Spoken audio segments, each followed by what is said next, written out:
So fellas, UFC Vegas 100 just went down. Prates just brutally put Neil Magny out cold and might actually be the future of the welterweight division. We're going to be recapping every single fight that took place on this card. My overall thoughts on the card, it was a pretty good card. I mean, there were so many finishes on this card. I think this has to have like one of the highest finishing rates for a UFC card this year. I'd say it's probably one of the best Apex cards we've had this year, which is, you know, fitting to say that it's the 100th event. We're going to be recapping every single fight that went down in this card, how it ended, my thoughts on each fighter, the overall takes you can go from it, and let me know your thoughts on each fight as well, especially the main event. And we'll start off with the first fight on this card, which was Melissa Mullins, or now Melissa Dixon, versus Klaudia or Sygula. Melissa Dixon won this one by TKO in the second round with the ground and pound. There's not really much to break down with this fight, to be fair. Melissa Mullins seems to be a solid grappling prospect. He used to be ranked. In every single one of her fights, she seemed to have good grappling. Even the fact that she lost against Nora Cornoli, even though she lost that fight because she gassed out, even in that first round, she had good grappling. And she did the same thing in this fight. Took Sygula down and just beat her with ground and pound. Sygula's not really UFC worthy, though. I think she should be cut from the UFC. If you look at her record before the UFC, I said in the prediction video, it is kind of, it's kind of a fraudulent record, but it was a good way to start off the card. Melissa Mullins got a finish in the first round, seems to be a good grappler, and we're going to be following a career. The next fight was Tresean Gore versus Antonio Trocoli. I predicted Tresean Gore to get a finish in the second round, but he got a rather quick finish. Tresean Gore won this fight, submission in the first round. He was only like 2 minutes into the fight where he latched up a submission. Another good way to start off the card. My overall take from this fight is that we'll start off with Antonio Trocoli. I feel like he's actually pretty sound offensively. He's big for the division. He uses his range effectively, and even his grappling isn't even that bad, as we saw in that fight with Sharput-Magomedov. But the problem is him defensively, he's terrible. I mean, he was getting picked apart from Sharput-Magomedov. Tresean Gore was able to take him down, very explosive in that first round, the first takedown. And his submission defense ain't there, and that's his biggest problem. It was an impressive win by Tresean Gore. Took him down, and then they got back up, kind of held each other against the cage, and then he latched up a guillotine. The same guillotine that he just submitted Josh Fremd in his last fight back in 2022. So he's got back-to-back finishes. And Tresean Gore seems to be a decent prospect, solid grappler. In terms of Antonio Trocoli, I don't really think he has anything to offer to the UFC. I mean, he had a no contest in the Contender Series. He got finished by Sharput-Magomedov, and now he's just been finished by Tresean Gore in about 2 minutes. So I don't know if the UFC are going to be keeping Trocoli around, but that was a good finish by Tresean Gore. He seems to have improved a lot in his UFC career since that knockout loss to Cody Brundage, and it was a good finish, quick finish. The next fight, we had Damon Blackshear versus Cody Stamann. Yeah, Damon Blackshear looked really good in this fight. He got a rear naked choke in that first round. Again, you're going to be seeing a theme of a lot of finishes on this card, and Damon Blackshear kept it up by getting a sub in the first round. My takeaways from this fight is that Damon Blackshear has leveled up. I mean, you look at his fights before where he's fighting the likes of Mario Batista and Montel Jackson, and to be fair to him, he had a very close fight with Mario Batista, and he got KO'd by ranked Montel Jackson. But, at his new gym, this dude seems to have leveled up. Both his striking and his fight IQ. He looked very sharp on the feet. I will say Cody Stamann was landing some good combinations in that first round on Damon Blackshear. It was starting to be in the favour of Cody Stamann until eventually he landed a good fly, needed Damon Blackshear, got him against the cage, landed a couple of shots, dropped him, took the back, and within a couple of minutes he managed to find the rear naked choke. I think it's going to be a problem in this division, especially with the fact that he has had close fights with the likes of Mario Batista. I know he got put to sleep by Montel Jackson, but I still think he's got a lot of potential. He's definitely one of the best unranked bantamweights out there. I think within a couple of wins, he's straight back into the rankings, so he seems to have leveled up a lot. In terms of Cody Stamann, he's getting up there in age. He's out of his prime. Like I said, he still was able to land some combinations early on, but I think the chin, the durability, just a lot of things wearing out for Cody Stamann. But it was a good win by Damon Blackshear. Another finish, looked very good, and I hope we see him in the ranking soon. I'd love to see him versus maybe Sygula-Magomedov, because I know that Sygula-Magomedov has been looking for been looking for a fighter. Everyone keeps pulling out. Let's do him versus Damon Blackshear when he gets another shot at the rankings. The next fight on the card, we had Charles Radtke versus Matthew Semelsberger. I mean, this was again another quick finish. I think this might have been the quickest finish on the card. Was it like 20 seconds? Not 20 seconds, but I think it was less than a minute anyway. Or around a minute. Yeah, Charles Radtke got the KO in the first round against Matthew Semelsberger. Again, keeping up the theme of fast finishes on this card. My fight summary and takeaway is that Radtke's going to be a problem on the feet. Now, obviously, he has been finished, but he got finished by Prates, you know what I mean? That dude, we're going to talk about him in the main event. He's going to be a problem in the welterweight division, and I still think that Radtke can be a problem himself. He's very dangerous on the feet. He's got good boxing. He's got a very dangerous left hand, and he's a dangerous guy for everyone. Semelsberger, cut this dude from the UFC. I mean, I don't want to start disrespecting every fighter that loses, but I think he's lost like 5 out of his last 6 now as Semelsberger. He did get a good win over Jake Matthews a few fights ago, but he keeps getting finished. He's now just been finished by Charles Radtke, and he's out of his prime. I mean, he is only 32 years old, despite looking like a 50-year-old, but he's out of his prime. Charles Radtke looks good. I'd like to see him level up. Again, another quick finish on this card, and he seems to have improved a lot since that fight with Carlos Prates, so it was a good one for Charles Radtke in this fight. Next fight we had was Zaleski de Santos versus Zachary Scroggins. Now, this was obviously short notice. This was supposed to be Zaleski de Santos versus Nicolas Dalby, a rematch between the two of them, which I was actually kind of looking forward to. Zaleski de Santos, again, another quick finish on this card. This is why I said that the Apex, this Apex 100 has to be one of the best Apex cards we've had this year, because there were just so many quick finishes. You got the TKO with ground and pound in that first round against Zachary Scroggins, who was undefeated, but he had a bit of a fraudulent record. My main takeaways, it was a bit of an unfair matchup. You've got 7-0 Zachary Scroggins, who, if you look at his highlights before the UFC, he was fighting cans, and he didn't even look that good. I mean, his technique on the feet was terrible, and to say that he's predominantly a striker, and you're feeding him to the Zaleski de Santos, a guy that has had close competitive fights with Randy Brown, a guy that has knocked Sean Strickland out and beaten Benoit Saint Denis. This is the first fight for Zachary Scroggins. I understand you're looking for a short notice replacement and you want to keep him on the card, despite the fact that there was already so many pullouts anyway with the likes of Cody Garbrandt and, you know, the midget, what's his name, Ricky Tercios as well. But Zachary Scroggins is the best guy you could find. Yeah, Scroggins needs to be cut from the UFC. I get it. He faced a dangerous guy in his first fight, but he's not UFC worthy. He got caught by a good shot by Zaleski de Santos, and from there it was just a wrap. And it was a solid win by de Santos again. He wasn't a high-level fighter. I would have loved to see him versus Nicolas Dalby, but he's still a top striker. He's a great striker. Zaleski de Santos, still one of the best unranked welterweights out there. I mean, you look at how Rinat Fakhretdinov's doing nowadays. He brought up, you know, a tough fight to Rinat Fakhretdinov, that fraudulent guy. And I still think within a couple of wins he could get a shot at the rankings. There's not really too much you can say about this fight because he looked good to Zaleski de Santos, but the dude's fighting Zachary Scroggins. He ain't UFC worthy. He's not even Dana White Contender Series worthy. He's like Val Woodburn when Val Woodburn got brought in on short notice for Bo Nickel. Bit of a sacrificial lamb to save the card. Fair play to Zachary Scroggins. Zaleski de Santos got a good finish. It what it is. Next fight, we had the first decision of the card, and ironically, it happened to be a women MMA fight where the 2 women fights we've had on the card so far, one of them was the only one to go to the second round, and the other one was the only one to go to a decision. We had Denise Gomes versus Karolina Kowalkiewicz. Denise Gomes got the win by decision. My takeaways from this fight was that Denise Gomes has terrible fight IQ. Karolina got rocked. Well, she didn't get rocked, but she was against the cage getting hit pretty badly. Looked like she was getting a little bit wobbled, and I feel like Denise Gomes could have finished her in that first round. We know that Denise Gomes is a very dangerous striker. She's got a ton of finishes. I think she's got one of the fastest finishes in women MMA history, and she couldn't get the finish in the first. She decided to shoot a takedown, and then she kept going for this same spinning elbow for the entire fight. That was frustrating. Rather than going for, you know, a 1-2, she'd just immediately go for this spinning elbow. Kind of reminded me against Bruno Silva against Abbas Magomedov at UFC 308, where he just kept showing the same shot over and over again. Kind of got frustrating. Karolina's got a good chin on her though. She took a lot of big shots from Denise Gomes, which would have put a lot of people out, and she was able to survive.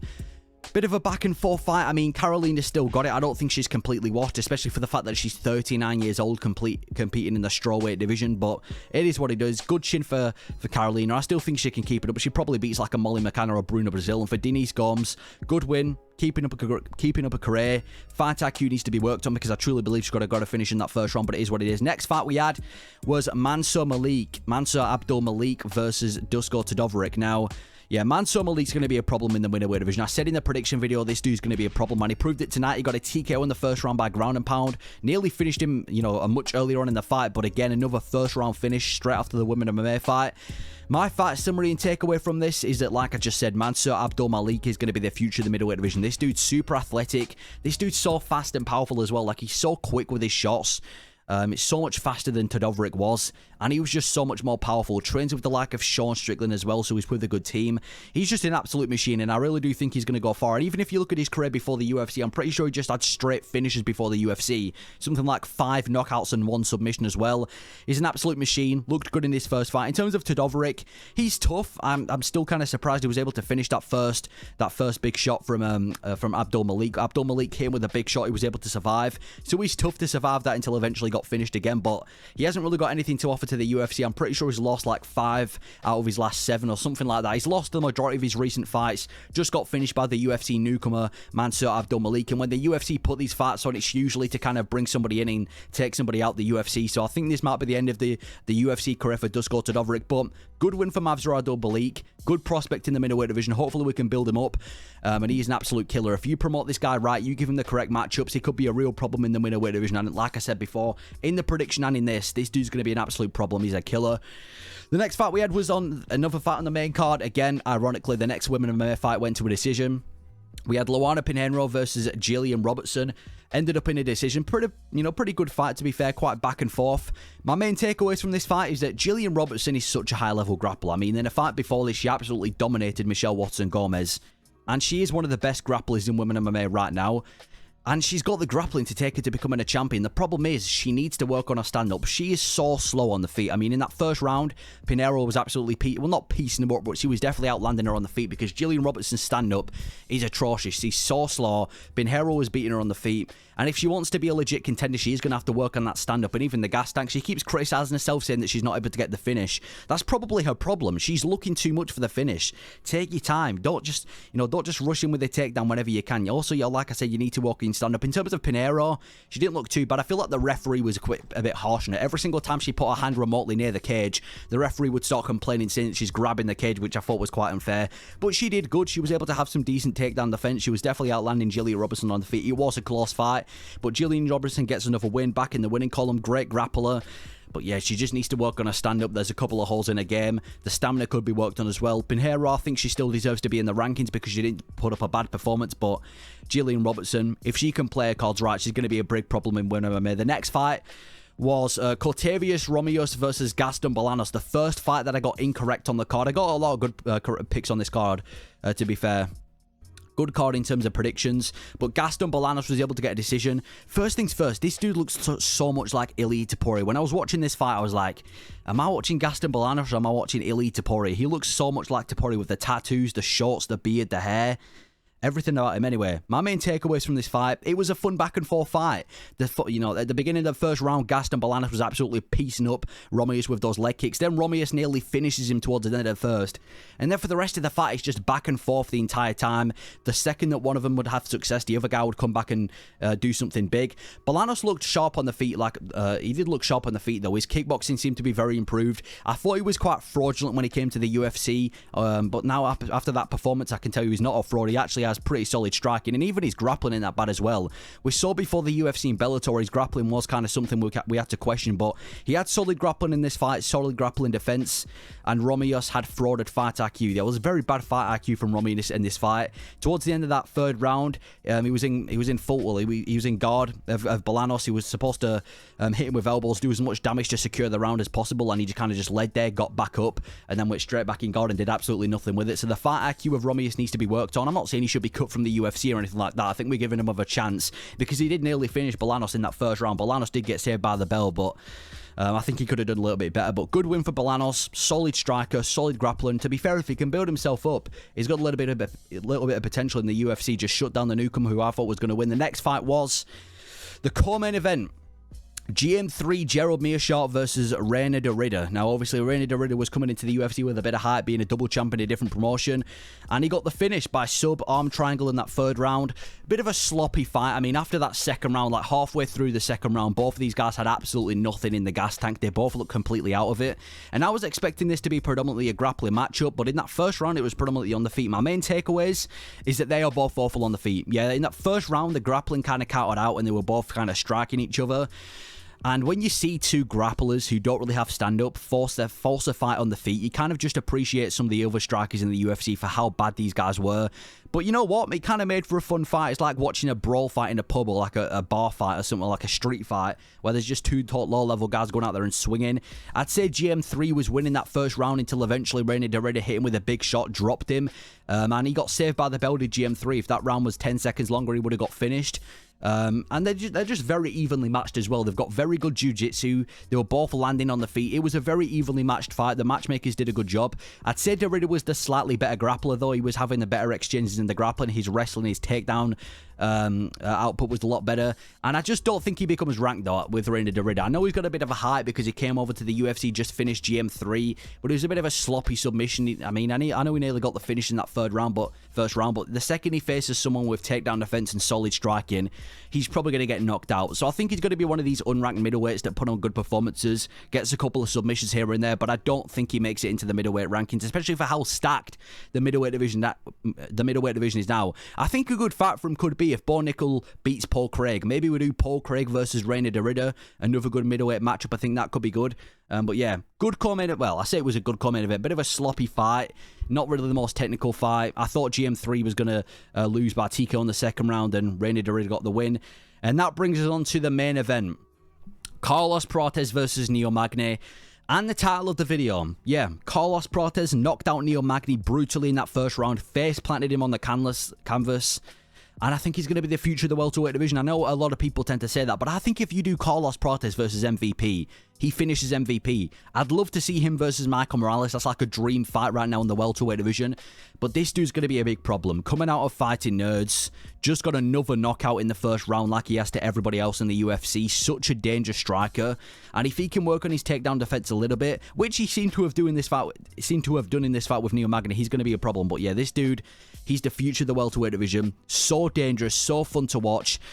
There's very few welterweights. I know that the second you put this guy against a grappler, he probably loses. But I honestly think you put him against somebody like Ian Gary, and I know Ian Gary's like a top welterweight nowadays, but I'd probably favour Prates to beat Ian Gary. I don't think Ian Gary can just backpack Prates like he did to MVP, because Prates has better grappling. And on the feet, I mean, look at how Ian Gary did against Neil Magny. Fair enough, he battered him, but he didn't come close to finishing him. Carlos Prates just went out there and brutally slept him. I think Carlos Prates defeats Ian Gary, but obviously he's going to build himself up. In terms of who he fights next, I just want to see him fight soon, man. He said he wants to be on the Australia card. I don't know who he fights. I don't know which welterweights are free. I haven't really thought about this. In terms of Neil Magny, it's a bit of a sad moment for Magny fans, because Gatekeeper Magny era is over. There's been this kind of thing where every single time Neil Magny wins a fight, he'll lose his next one, and then after he loses, he'll win his next one. Now he's on a 2-fight losing streak, both by way of finish. He's probably going to go back to being one of these unranked welterweights that just beats up on these unranked guys. Gatekeeper Magny era is over, but yeah, brutal finish by Carlos Prates. But yeah, that's UFC Vegas 100. One of the best Vegas cards this year, to be fair. Like, if you look at all the Apex cards we've had this year, the amount of finishes that were on this card, it was just, how many decisions were on this card in total? I think 3 in total, and the rest were like first or second round finishes as well. Good win from Carlos Prates. Didn't get fraud checked. Going to be the future of the welterweight division. Neil Magny probably got a handful of fights next. His career is nearly, kind of nearly over now.